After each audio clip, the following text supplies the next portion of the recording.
Hello everyone, welcome back to my channel. तो आज का वीडियो हिंदी में होगा। मेरा नाम है आर्या एंड मैं फर्स्ट ईयर BHM स्टूडेंट हूँ एट NIH कोलकाता। तो ये है मेरा दोस्त, मैं हूँ हसन। तो ये भी फर्स्ट ईयर BHM स्टूडेंट है NIH में।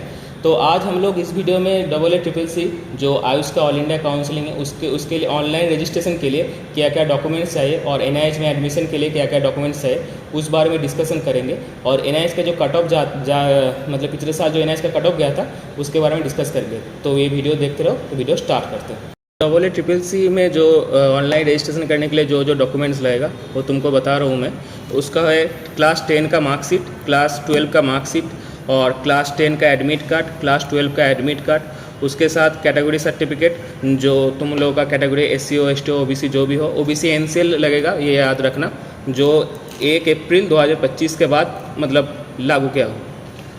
जो तुम लोगों को बताया लिस्ट, और एक आधार आईडी कैरी करने का कोशिश करना। अगर आधार आईडी नहीं हुआ तो वोटर आईडी या क्या बोलते पैन कार्ड जो भी हो, आईडी कार्ड ये तुम कैरी करना है। कोशिश करना कि आधार आईडी तुम लोगों के साथ रहे, ठीक है। तो जो डॉक्यूमेंट्स मैंने तुम लोगों को बताया उसका एक लिस्ट मैं यहाँ पे दे रहा हूँ, तुम लोग देख लेना जूम करके कि क्या क्या डॉक्यूमेंट्स है। मैं एक बार रिपीट करके दे रहा हूँ, जैसे क्लास 10 का मार्कशीट, क्लास 12 का मार्कशीट, क्लास 10 का क्लास 10 का एडमिट कार्ड, क्लास 12 का एडमिट कार्ड और उसके साथ एक आईडी प्रूफ, आधार कार्ड, वोटर कार्ड या पैन कार्ड। कोशिश करना आधार कार्ड कैरी करने को। और उसके साथ तुम्हारा कास्ट सर्टिफिकेट जो 1 अप्रैल 2025 के बाद लागू किया गया हो, ठीक है। और अगर कोई मैं पॉइंट मिस कर रहा हूँ, तुम लोग को याद हो या क्या बोलते हैं AACCC के साइड में आ गया हो तो तुम लोग को एक बार चेक कर लेना, ठीक है। अभी भी नहीं है, कमिंग सून दिखा रहा है, मैंने वेबसाइट चेक किया था, तो जल्दी पब्लिश कर देगा कि क्या क्या डॉक्यूमेंट्स लगेगा, ठीक है। तो NIH কলকাতা সল্ট লেকের যে লোকেশনটা আছে সেটা হচ্ছে sector 3 GE block near Sushrut eye hospital. तो यहाँ पे आने के लिए तुम लोगों को हावड़ा से AS12 और AC12 वही बस है ना, वो बस पकड़ के यहाँ पे आ सकते हो, या फिर करुणामयी बस स्टैंड है, करुणामयी बस स्टैंड से आ सकते हो, या फिर सियालदह स्टेशन से तुम लोग यहाँ पे बस से आ सकते हो। तो ये तीनों कॉन्टैक्ट पॉइंट है NIH हॉस्पिटल में आने के लिए, ठीक है।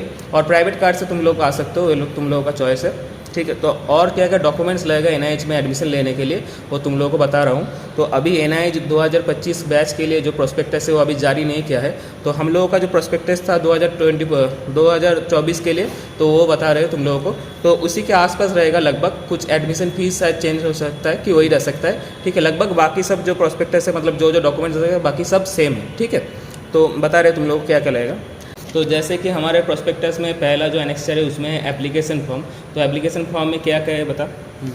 एप्लीकेशन फॉर्म में पहले तो तुमको जो प्रोस्पेक्टस में है उसको हार्ड कॉपी निकाल के फिल करना होगा, उसके बाद फिल करके यहाँ पे लाना होगा। तो उसमें है तुम्हारा कैंडिडेट नेम, एड्रेस वगैरह रहता है, वो सब फिल करना है। उसके बाद यहाँ पे लेके आना है और यहाँ पे ये सब एडमिशन टाइम के और यहाँ पे DD बनवाना पड़ेगा एक 1000 का, और वो DD के साथ एप्लीकेशन सबमिट करना होगा। DD मतलब डिमांड ड्राफ्ट। तुम यहाँ पे मतलब पेमेंट के टाइम में लिखा होगा प्रोस्पेक्टस में कि UPI पेमेंट और डिमांड ड्राफ्ट, पर UPI नहीं लेता है यहाँ पे डिमांड ड्राफ्ट भी एक्सेप्टेबल है। तो तुम लोग यहाँ पे जब आओगे उसके लिए डिमांड ड्राफ्ट बनाना पड़ेगा 1000 रुपये का। और जो फीस है वो हम बता रहे हैं अभी कितना फीस लगेगा, तो उसके लिए भी एक डिमांड ड्राफ्ट बनाना पड़ेगा। तो अभी तो 2024 वाला जो प्रोस्पेक्टस है उसमें जो फीस लिखा है वो है, तुम लोग एक बार चेक कर लेना NIH के वेबसाइट में। जब तुम लोग का अलॉटमेंट हो जाएगा तो तब क्या फीस बता रहा है, तो उसका डिमांड ड्राफ्ट तुम बना के भी ले सकते हो। यहाँ पे सामने बैंक है, सर लोग बता देंगे, तुम वहाँ पे जाके भी बना सकते हो, इसमें कोई दिक्कत नहीं है। उसमें कोई ज़्यादा टेंशन लेने वाली की बात नहीं है, ठीक है। जो हम लोगों का जो फीस था फर्स्ट ईयर का वो था 42,950, मतलब 42,950। उसका एक डिमांड ड्राफ्ट बनाना पड़ेगा, ठीक है। अगर तुम लोगों का फीस चेंज होता है तो दूसरा वाला डिमांड ड्राफ्ट बनाना पड़ेगा, मतलब एक ही बनाना जो नया प्रोस्पेक्टस में आएगा उस हिसाब से, ठीक है। बताओ उसके बाद आप ये बोला ना। और डॉक्यूमेंट जो लगेगा उसका एक 10th का एडमिट कार्ड, उसका मार्कशीट, उसका पासिंग सर्टिफिकेट, 12 का admit card, marksheet and passing certificate, और तुम्हारा जो नीट 2025 का एप्लीकेशन फॉर्म था उसका फ़ोटो का भी लगेगा। कोई वो एप्लीकेशन फॉर्म घुमा दे सकता है, मतलब किसी के पास नहीं हो सकता है, तो तुम लोग DigiLocker यूज़ करके फाइंड कर सकते हो, ठीक है। तो अगर तुम लोग इसके बारे में कोई क्वेरी है तो तुम लोग कमेंट सेक्शन में पूछ सकते हो। और उसके बाद है तुम लोगों का जो NIH का जो अलॉटमेंट लेटर आएगा वो लेके आना है। और उसके बाद कंफर्मेशन कन्फर्मेशन पेज जो बोलता है, ठीक है, अलॉटमेंट लेटर वो लेके आना है, और आईडी प्रूफ लेके आना है, आधार कार्ड या पैन कार्ड या वोटर कार्ड। तो तुम लोग कोशिश करना कि आधार कार्ड ही लेके आओ, ठीक है।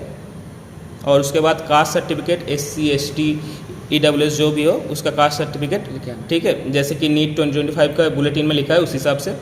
और जो लोग रिजर्वेशन कैटेगरी में है जैसे कि PWD, उन लोगों का सर्टिफिकेट लेके आना है। और कैरेक्टर सर्टिफिकेट मिलेगा तुम लोगों का जो लास्ट स्कूल में थे, जैसे कि TC में हम लोग को वेस्ट बंगाल में TC के साथ दिया रहता है, मतलब वही कास्ट सर्टिफिकेट कैरेक्टर सर्टिफिकेट है, तो वो लेकर आना पड़ेगा। कैरेक्टर सर्टिफिकेट स्कूल से मिल जाएगा, स्कूल से मिल 12th जाएगा। का स्कूल है वहाँ से मिल जाएगा। और उसके बाद माइग्रेशन सर्टिफिकेट लगेगा। माइग्रेशन सर्टिफिकेट मैंने बताया, माइग्रेशन सर्टिफिकेट मतलब अगर तुम इस कॉलेज से आने से पहले दूसरे कोई कॉलेज में एडमिशन ले चुके हो, फिर तुमको माइग्रेशन लगेगा, उस कॉलेज से तुमको माइग्रेशन मिल जाएगा। वो माइग्रेशन सर्टिफिकेट ला के यहाँ पे सबमिट करना होगा। तो 6 फोटो को भी लगेगा। जो लोग जो फोटो तुम नीट के एडमिट कार्ड में दिए थे, मतलब नीट के फॉर्म फिलअप के टाइम में तुम्हारा जो फोटो था उसका 6 फोटो को भी लगेगा। तो तुम लोग वो फोटो ज़्यादा करके निकाल लेना, मतलब 10-15 करके निकाल लेना अगर बाद में काम आए तो, ठीक है। और उसके बाद है एनवलप्स, बताओ। 2 एनवलप्स ला सकते हो, इतना कोई ज़रूरत नहीं है, पर लाना ज़्यादा अच्छा होगा। सेल्फ एड्रेस, सेल्फ एड्रेस, क्योंकि मतलब- तुम्हारा डॉक्यूमेंट्स जो है ना वो एनवलप में अगर ज़्यादातर रखोगे तो अच्छा ही होगा। वो आसपास के स्टेशनरी में ही मिल जाएगा तुम लोगों को। और उसके बाद जो है बॉन्ड, मतलब NIH का बॉन्ड है 50,000 रुपीज़, तो उसके लिए तुम्हारा 100 रुपये का एक स्टैम्प पेपर लगेगा, उसके हिसाब से एक बॉन्ड करा के लेके आना पड़ेगा, ठीक है। तो एफिडेविट के बारे में बता रहा हूँ। एफिडेविट में तुम्हारा लगेगा एक अंडरटेकिंग, एंटी रैगिंग और गैप सर्टिफिकेट। जो अंडरटेकिंग है वो दो लोगों का लगेगा, जैसे कि आप स्टूडेंट है तो आपका लगेगा एक एफिडेविट, और उसके बाद पेरेंट्स का भी एक लगेगा। उसके बाद एंटी रैगिंग में आते हैं। एंटी रैगिंग में स्टूडेंट का एक एंटी रैगिंग सर्टिफिकेट लगेगा और पेरेंट्स का एक लगेगा। तो ये 4 डॉक्यूमेंट्स आपको लाना है, और उसके साथ लाना है गैप सर्टिफिकेट। गैप सर्टिफिकेट भी बनाना है। गैप सर्टिफिकेट बनाने के बाद, मतलब अगर आप पार्शियल ड्रॉप लिए हो तो फिर आपको गैप सर्टिफिकेट बनाना होगा, उसके भी लेके आना है। ये सब स्टैम्प पेपर में बनाना है, 10 रुपये के स्टैम्प पेपर में। जो प्रोस्पेक्टस न्यू रिलीज होगा उसमें लिखा होगा कि कितने रुपए के स्टैम्प पेपर पे बनाना है। और जो बॉन्ड बनाना है वो 100 रुपये के स्टैम्प पेपर पे बनाना है, ठीक है। 10 रुपये या 20 रुपये का स्टैम्प में बना सकते हो, कोई दिक्कत की बात नहीं है। नहीं, बॉन्ड वाला 100 में बनाना। और उसके बाद आ रहा है मेडिकल फिटनेस सर्टिफिकेट, ठीक है। मेडिकल फिटनेस सर्टिफिकेट तुम्हें CMOH से लेना पड़ेगा, ठीक है। वो तुम सरकारी हॉस्पिटल से करवा लेना। तो जब तुम एडमिशन लेने के लिए आओगे तब, मतलब तभी रिक्वायरमेंट नहीं है, सर लोग छूट देते हैं कि तुम लोग बाद में भी सबमिट कर सकते हो, ठीक है। अगर बाद में सबमिट करना है तो तुम लोग हॉस्पिटल से, मतलब सरकारी हॉस्पिटल से करा के लेना, ठीक है। मतलब तभी रिक्वायरमेंट नहीं है एडमिशन के टाइम में, सर लोग को बता देगा तो छूट देता है, जब क्लास स्टार्ट होगा तब आके भी सबमिट कर वहाँ सकते पे भी एक अंडरटेकिंग भरना पड़ता है, तो वो आके तुम अगर दिक्कत हो तो कर लेना, कोई दिक्कत की ऐसी बात नहीं है। तो ये हो गया लगभग NIH के जो डॉक्यूमेंट्स लगे एडमिशन के लिए, और लोकेशन बता दिया क्या। और अगर इसके बाद भी तुम लोगों का कोई क्वेरी हो तो तुम लोग कमेंट में पूछ सकते हो। और इसके बाद हम लोग डिस्कस करेंगे NIH का क्या कट ऑफ जाएगा इस साल, ठीक है। तो वीडियो देखते रहो। तो इसके बाद NIH का जो कट ऑफ रहता है हम लोग उसके बारे में डिस्कस करेंगे। तो तुम लोग किस कैटेगरी में, जैसे कि जनरल, OBC, SC ST, तो तुम लोग उस हिसाब से देख लेना कि तुम लोगों का रैंक कितना है और कट ऑफ कितना जा रहा है, ठीक है। तो जनरल का राउंड 1 का जो कट ऑफ है वो 82,435 है। मतलब इस रैंक से अगर ज़्यादा है तो दिक्कत की बात है, अगर कम है तो इजीली मिल जाएगा, कोई प्रॉब्लम नहीं होगा।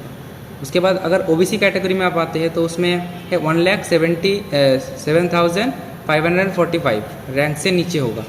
तो ये सब पिछले वाले साल का जो फर्स्ट राउंड का कट ऑफ है वही बता रहे हैं। हाँ। इसके बाद सेकंड राउंड का, थर्ड राउंड का डिस्कस करेंगे बाद में। उसके बाद है SC का है 2,45,538। EW का है 1,24,527, और ST का है तुम्हारा 3,70,148। इससे अगर कम है, मतलब कट ऑफ अगर कम है तो फिर रैंक अगर कम है तुम लोग का इससे, तो हाँ। फर्स्ट राउंड में पकड़ लो लगभग हो ही जाएगा, श्योर है, ठीक है। और इससे ज़्यादा है तो दूसरे वाले राउंड में ही, जैसे कि थर्ड राउंड में, सेकंड राउंड में तो हो सकता है, ठीक है। अपग्रेडेशन कर लेना, उसके हिसाब से हो जाएगा। अब राउंड 2 का जनरल में आता है तुम्हारा 88,285, एंड उसके बाद आता है OBC में आता है 1,12,719। SC का है 2,50,781। ST का है 3,69,721 एंड EWS का है 1,20,734। ये सब राउंड 2 का कट ऑफ है और इसके बाद वाला जो है राउंड 3 का। ये लास्ट वाला है। हाँ तो इसमें है जनरल में राउंड 3 में आया है 88,451, SC में 2,46,279, OBC में आया है 1,07,791। तो इसके बाद वाला जो रैंक है तुम लोग काउंसलिंग कराना, क्योंकि मस्ट चांस है कि मिल जाएगा, ठीक है। मतलब इससे बहुत ज़्यादा हो तो नहीं मिलेगा, तो इसका आसपास अगर हो तो तुम लोग काउंसलिंग करवा सकते हो, क्योंकि सीट थोड़ा थोड़ा खाली भी जाता है, ठीक है। तो मिल जाने का चांस है, ठीक है।